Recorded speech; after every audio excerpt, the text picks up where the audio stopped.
सलाम इंडिया, आपका शाकिर अहमद। एक मुलाकात में आपका स्वागत है। आज के मैच के हमारे बेहद ही खास मेहमान हैं जनाब मोहम्मद जावेद सिद्दीकी उर्फ राजा भाई। राजा भाई से ये बहुत फेमस है।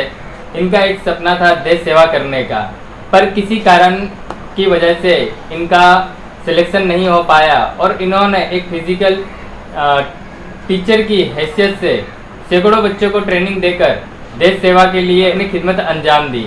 आइए अब हम हमारे मेहमान से मिलते हैं, जनाब मोहम्मद जावेद सिद्दीकी साहब उर्फ राजा भाई से। आपका स्वागत है हमारे जीवन जर्नी चैनल पर। Thank you sir, thank you very much.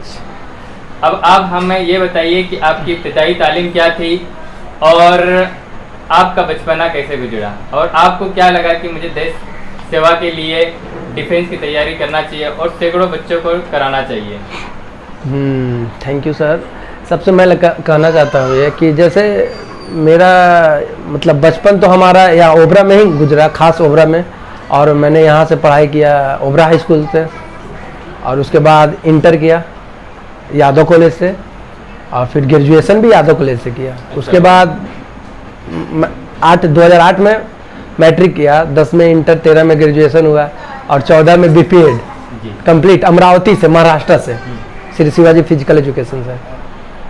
तो मतलब हमारे यहाँ शुरू से ही थोड़ा सा फौज में जाने का मतलब एक अलग ही ट्रेंड है। हमसे बड़े भाई जी जो पैरा कमांडो है इंडियन आर्मी में, और उनकी लगभग सर्विस 19 साल हो गई, 19-20 साल शायद लगभग। हाँ, हमसे 4 साल सीनियर है वो। और फिर एक और भाई हैं मेरे चचेरे भाई जी, तो उनकी भी सर्विस 10-12 साल हो गई, बीएसएफ में, बॉर्डर सिक्योरिटी फोर्स में है। हाँ, तो उन लोग दोनों को देखकर बहुत इंस्पायर हुआ था। अच्छा, वहाँ से आपको इंस्पिरेशन मिला? हाँ, कि मुझे भी जाना चाहिए। हाँ, मुझे भी जाना चाहिए। तो उसके बाद मैंने फिर तैयारी शुरू कर दी थी जी, और मैं लगभग 5 बार आर्मी अटेंड कर चुका हूँ, लेकिन उसमें पहले फिजिकल होता था, तो फिजिकल तो हमसे ही कर जाता था बहुत आसान से, कोई ये नहीं था। बचपन ही से खेल का शौक था, और मैंने इंटर में एनसीसी भी लिया था जी। मैं बी और सी होल्डर हूँ, तो हमें कोई दिक्कत नहीं थी। तो खेल ये बताइए, जब आप महाराष्ट्र गए अमरावती में बीपीएड करने, तो इसके बारे में बताइए हमारे नौजवानों को, ये होता क्या है? हाँ सर, ये एक कोर्स है, जैसे बीएड कोर्स है ग्रेजुएशन के बाद होता है, वैसे बीपीएड कोर्स होता है। ग्रेजुएशन के बाद होता है BPEd course, bachelor of physical education. अच्छा, इसमें फिजिकल ट्रेनिंग दी जाती है? इसमें फिजिकल ट्रेनिंग ऐसे दी जाती है कि आप बच्चों को कैसे सिखाइएगा एज ए ट्रेनर। हाँ, आप बच्चों को कैसे सिखाइएगा वो बताया जाता है। इस कोर्स के माध्यम से हमारी नौजवान पीढ़ी का करियर कैसे बन सकता है? हाँ, ये कोर्स ग्रेजुएशन का पहले तो 1 ही साल का था, अब 2 साल का हो गया है। तो ये एक अच्छा कोर्स भी है, कह सकते हैं कि हमारे बिहार में शायद मुजफ्फरपुर में होता है ये बीपीएड, बहुत मुश्किल से अब चालू है। शायद हमारे टाइम में शायद हमें पता नहीं चला तो हम महाराष्ट्र चले गए, लेकिन ये बहुत बेहतरीन कोर्स है। इसमें बहुत अच्छा ट्रेनिंग मतलब प्रशिक्षित के रूप में बढ़िया ट्रेनिंग दिया जाता है सर के द्वारा। हमारे डेविड सर थे श्री शिवाजी फिजिकल एजुकेशन से, बहुत अच्छा ट्रेनिंग देते थे। घोगरे सर थे, कड़ू सर थे, सब महाराष्ट्र के थे, तो बहुत अच्छा ट्रेनिंग देते थे। तो बहुत लगन से, मतलब बहुत रुचि लेकर, इंटरेस्ट लेकर इनका थ्योरी और फिजिकल दोनों मैं करता था, तो बहुत इंटरेस्ट से सीखता था, तो बहुत अच्छा लगता था। इसमें कैरियर है, आप बीपीएड कर लीजिएगा, उसके बाद एमपीएड भी कर सकते हैं, उसके बाद कैंपस सिलेक्शन भी होता है। अच्छा। हाँ, बीपीएड के बाद भी कैंपस सिलेक्शन होता है, तो आप में वो एबिलिटी है, आप वो कर दिखाइए, तो इसमें कैंपस सिलेक्शन भी हो सकता है। बढ़िया आप स्कूल में जा सकते हैं, डीएवी वगैरह में जा सकते हैं बीपीएड करने के बाद, लॉर्ड बुद्धा, डीएवी, विवेकानंद, ये सब सीबीएसई बोर्ड। हाँ, बढ़िया कैरियर भी है। आप जो बच्चों को फ्री में ट्रेनिंग देते हैं, सैकड़ों बच्चों की आपने ज़िंदगी बदल दी है, और वो आज अलग अलग क्षेत्र में अपनी देश सेवा कर रहे हैं। इसके बारे में बताइए कि ये जर्नी आपकी कहाँ से स्टार्ट हुई? हाँ, जैसे 2010 के बाद भी मैं अपना ये मैं खुद का आर्मी का तैयारी करने लगा था। अच्छा। 11-12 तक किया, और बस मैं मेडिकल अनफिट रहा, 5 बार आर्मी ट्रेनिंग दिया, मतलब ये आर्मी में रनिंग निकाला, लेकिन 5 बार मेडिकल अनफिट रहा। अच्छा। 2 बार रिलेशनशिप था, 3 बार रैली भर्ती थी। मेरे भाई बताया, तो मेरे भाई ये आर्मी में थे, इंडियन आर्मी में, तो उन्होंने रिलेशनशिप सर्टिफिकेट बना दिया था, तो उस पर भी मैंने दौड़ निकाला था, लेकिन मेडिकल अनफिट था क्योंकि मैं कबड्डी बहुत बढ़िया बेहतरीन खेलता था, तो लेकिन उसी में मेरा हाथ टूट गया 2 बार। अच्छा। हाँ, तो इसी की वजह से हाथ बढ़िया से ये नहीं हो पाया, तो उसमें मेडिकल अनफिट रहा मैं। और उसके बाद जब एज हमारा ख़त्म हुआ, 23-24 साल लगभग हो गया, तो फिर भाई मैंने बीपीएड कर लिया। बीपीएड करने के बाद वहाँ से कुछ सीख कर आया, तो सबसे पहले सोचा कि क्यों ना अब सीख कर आए हैं तो भूलने से अच्छा है, घर पे बैठने से अच्छा कि बच्चों को ज़बरदस्ती ट्रेनिंग दिया जाए। तो सबसे पहले हमारे यहाँ कबड्डी होती थी, ऐसी बात नहीं है, हर बार होती थी, बरसात के दिनों में होती थी, और ऐसे विधिवत नहीं होता था जैसे मैंने स्टार्ट किया। तो मैंने भी बरसात में ही स्टार्ट करवाया। अच्छा। कि बच्चे आए, उसके बाद इसको कंटिन्यू रखा, जो लगभग 2016 से अभी तक हमारा कंटिन्यू है। मैं पूरा हाँ, अपना एक कबड्डी एसोसिएशन बनाया, और मैं पूरे औरंगाबाद जिला के बच्चों को सिखाता हूँ, और पूरे औरंगाबाद जिला का कबड्डी कोच भी हूँ। और एक मतलब कंटिन्यू कबड्डी सिखाते रह गए, तो जिसके वजह से हमारे बच्चे भी, एक बच्चा कबड्डी के थ्रू केवल आर्मी में गया है, सिलेक्शन हुआ है उसका बैंगलोर में, केवल कबड्डी के थ्रू। सर वो स्टेट लेवल पे पहुंचा था या स्टेट लेवल खेला था, 3 बार स्टेट खेला था वो। अच्छा। हाँ, ट्रायल देने गया था वो, तो लंबाई वगैरह भी उसकी ठीक थी, तो उसका सिलेक्शन हुआ। अभी वो आर्मी में कबड्डी ही खेलता है वो। अच्छा। ये जब से आप ट्रेनिंग देना शुरू किए हैं, तब से आपके कितने बच्चे टोटल सिलेक्ट हुए हैं, और कब से शुरुआत की आपने? वो तो 2016 से मैंने कबड्डी प्रॉपर स्टार्ट कर दिया था, कबड्डी। हाँ, वहाँ से यहाँ 2016 से मेरी जर्नी स्टार्ट हुई कबड्डी की, मतलब 2016 से स्टार्ट हो गए।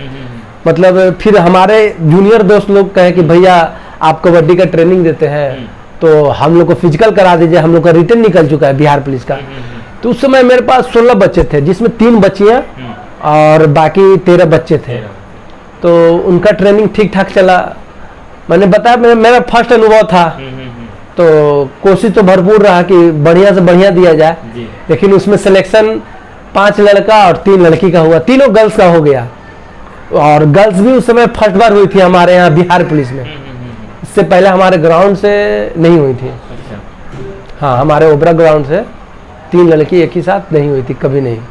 तो और उसके बाद फिर 2019 में वैकेंसी आई, तो उसमें पूरे जिला से लगभग बच्चे यहाँ आने लगे। पता चला उनको कि यहाँ एक ट्रेनिंग देते हैं भैया, रहते हैं, तो देते हैं, फ्री ऑफ कॉस्ट देते हैं। अच्छा, तो फ्री ऑफ कॉस्ट देते हैं आप? हाँ, फ्री ऑफ कॉस्ट रहता है, कोई भी पैसा नहीं रहता है। तो वो लोग औरंगाबाद से, कोई सिमरा थाना से, कोई औरंगाबाद से, तो कोई दाऊदनगर थाना से, तो कोई हसपुरा से, वहाँ तक से आते थे। तो हमें भी थोड़ा सा बहुत अंदर से गर्व, प्राउड फील होता था चलो हमारा भी तो कुछ प्रचार हो रहा है, लोग जान रहे हैं कि भाई यहाँ एक ट्रेनिंग सेंटर चलता है। हाँ, और वहाँ से आने के बाद उन लोग को आने जाने में दिक्कत होती थी, तो फिर यहाँ खुद से उन्होंने डेरा ढूंढना स्टार्ट किया, मैंने खोजने के लिए। हमें भी बोले तो मैंने भी खोजने में उनकी मदद की। तो उसके बाद डेरा में रहकर भी तैयारी, मैं सुबह में ही तैयारी करवाता था, तो डेरा में रहकर भी उन्होंने तैयारी किया। यहाँ ग्राउंड पे आते थे डेली 4-7 बजे से 4-4.5 घंटा चलता था लगभग, मतलब 11:30 बजे तक चलता था उन लोग का ट्रेनिंग। तो अभी तक हमारे लगभग ट्रेनिंग हमारे पास लगभग 65-70 बच्चे आए, जिसमें सिलेक्शन लगभग 50 बच्चों का हुआ सर। आधा से भी ज्यादा, आधा से भी ज्यादा हुआ। और इसी बार हमारे पास लगभग 30 लड़का लड़की गर्ल्स बॉयज मिला के 32 बच्चे थे। तो उसमें 21 गर्ल्स बॉयज का सिलेक्शन हुआ। हाँ, जिसमें 9 लड़की और बाकी लड़के का सिलेक्शन। बड़ी बात है सर। हाँ, ये तो बच्चे में 21 बच्चे सिलेक्ट हो गए। हाँ, हर बार आपका जो रिजल्ट है वो बढ़ते ही रहा। हाँ, 2019-20 वाला में भी हमारे पास लगभग 38 लड़की आ गई थी। हाँ, शादीशुदा भी आती है ना हमारे पास, वो किन्हीं का मैके पड़ जाता है हमारे ओबरा के आसपास 10-12 किलोमीटर आसपास, तो वो भी आ जाती थी। और अपने ससुराल से, और कोई डेरा लेकर आ जाती थी तो उन लोग को भी ट्रेनिंग देते थे बहुत अच्छा से। वो लोग करती भी थी उतना, कुछ बच्चियां थोड़ा सा, अब जैसे ज़्यादातर बच्चों के अपेक्षा बच्चियां कमज़ोर होती हैं सर। हाँ, तो उनको में थोड़ा सा ज़्यादा मेहनत लगता था। बच्चे तो 12 ही आए थे पिछला बार हमारे यहाँ, हमारे पास, और 38 लड़की थी, 50 का बैच था। तो एक चीज यहाँ हमको ये भी देखने मिल रहा है कि लड़कियों में ज्यादा रुचि है और लड़कों में कम है। हाँ, कह सकते हैं कि लड़कियां सर इसमें रुचि लेने का एक कारण ये होता है कि हमारे डिफेंस लाइन में अभी गर्ल्स को आरक्षण जो दिया गया उनका वो भरपूर फायदा उठा रहे हैं। ओके। हाँ, उनका वो भरपूर फायदा उठा रहे हैं और रिटेन बहुत सावधानी से तैयारी करते हैं। और रहा बात फिजिकल का, तो वो हमारे पास आते हैं, या फिर किन्हीं को कहीं और जाना रहता है तो वो मैं तो रोकता नहीं हूँ, वो अपने से, बाकी अधिकतर तो हमारे पास आते हैं। तो वो हमारे पास आते। पिछले बार 38 लड़की थी, 12 लड़के में तो 10 लड़के का सिलेक्शन हो गया, 38 लड़के में लगभग 21 लड़के का सिलेक्शन हुआ। और हमारे 21 लड़की का, 38 लड़की में 21 लड़की का सिलेक्शन हुआ, और उसमें 12 लड़की केवल छट गई सर हाइट में। जैसे हर एक डिफेंस का एक मेजरमेंट रहता है, मिनिमम हाइट रहता है। जैसे गर्ल्स का मिनिमम हाइट है 1.55, मतलब 5 फीट 1 इंच। हाँ, वो रहना चाहिए, तो हाइट में कोई कंप्रोमाइज नहीं होता है। और बॉयज में था 1.65, जो अब घटाकर ओबीसी वगैरह को 62 कर दिया गया है, ईबीसी वगैरह को उससे भी कम कर दिया गया है, तो वो एक ये दे दिया गया है।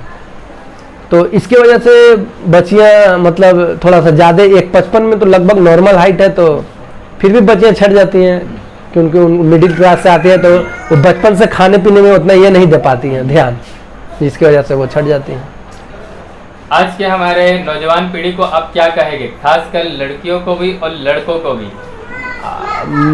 मैं आजकल देख रहा हूँ, जैसे ग्राउंड तो मैं प्रतिदिन जाता हूँ, तो आजकल मैं ये देख रहा हूँ कि पहले के अपेक्षा आज से 12 साल 10 साल 12 साल कहीं ज़्यादा नहीं, हम पीछे जाते हैं, हमारे टाइम में ही ग्राउंड पे बहुत भीड़ भाड़ रहता था, शोर शराबा रहता था, और पॉपुलेशन बढ़ भी रहा है, उसके हिसाब से भी देखा जा रहा है तो ग्राउंड पे भीड़ भाड़ नहीं है। एक हमारा बिजी लाइफ हो गया, बिजी लाइफ, ऊपर से कुछ एंड्रॉयड भी ले लिया, जैसे हाँ मोबाइल टीवी वगैरह ये ले रहा है समय बच्चों को ज़्यादा, जो गेम की ओर मतलब फिजिकल की ओर आकर्षित नहीं हो पा रहे, बहुत कम हो पा रहे हैं, तो इसका अफसोस रहता है।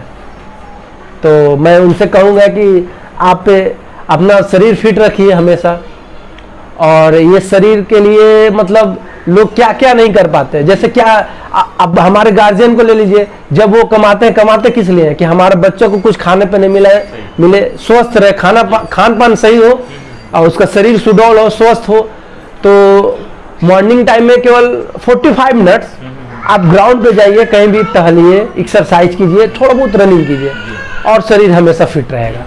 तो इसमें एक अलग बेनिफिट मिलेगा, बहुत अच्छा ये रहेगा। ये थे हमारे औरंगाबाद के ओबरा क्षेत्र के राजा भाई, जो बहुत ही अच्छा काम कर रहे हैं और लड़कों और लड़कियों को ट्रेनिंग देकर वो देश सेवा के लिए भेज रहे हैं, और वो भी फ्री ऑफ कॉस्ट, बिना पैसे लिए हुए।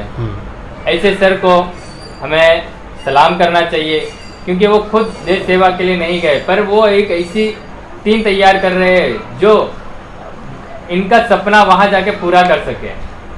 इसी के साथ हम लेते हैं इजाज़त। जय हिंद।